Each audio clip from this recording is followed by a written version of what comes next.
Episode 45, Boston Bars and Clubs.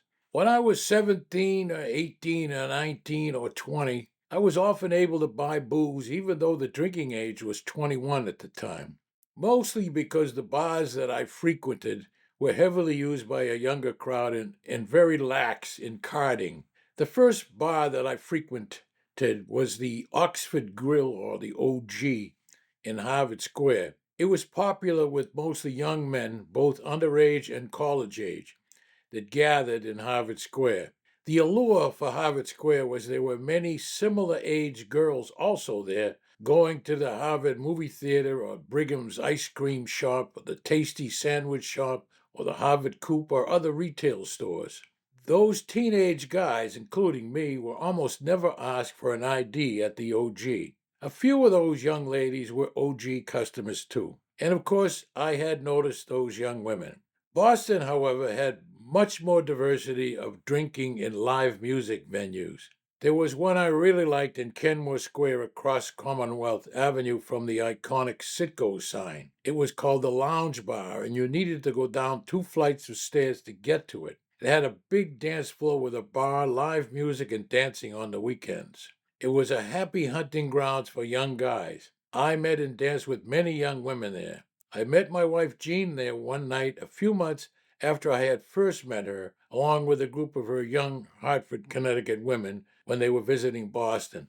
Best thing that ever happened to me. Another of my favorite joints was Ferrara's in Scully Square. Scully Square was scandalous in its day. Ferrara's was owned by two sweet boys, although it did not have a homosexual clientele. But it did have Tony Costa from East Cambridge, a blind singing piano player who was a wonderful, funny, and popular entertainer. Scully Square had lots of dirty bars, pickpockets, drunk prostitutes, the old Howard burlesque, and other naked women kind of joints. Another high spot for me was Scully Square's Joe and Nemo's. That was a chain of Boston hot dog restaurants selling 10-cent, good tasting, 12 count, meaning the thinnest natural casing frankfurts, with all the fixings, served with mustard and relish and a really good root beer, and now long gone. That iconic, dangerous, and interesting neighborhood is now replaced by the boring and very ugly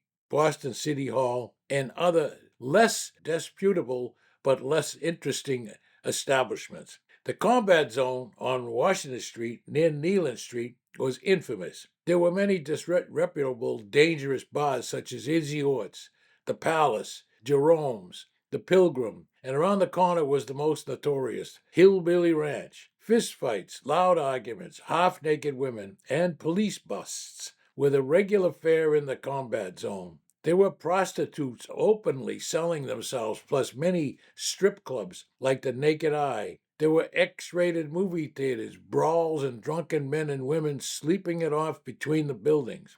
The whole catastrophe, as Zorba said, was right there in the combat zone. Now also long gone. I stayed away from that area, mostly, although I have been to Izzy Ort's and the Hillbilly Ranch. There are many other sections of Boston with bars and clubs. Boston was a great place to grow up. It had character. Thank you for viewing or listening to my podcast episode. I really appreciate it. If you liked it, and if you so choose, I ask you to send a good review and perhaps refer friends who might be interested in this podcast series. Again, my thanks.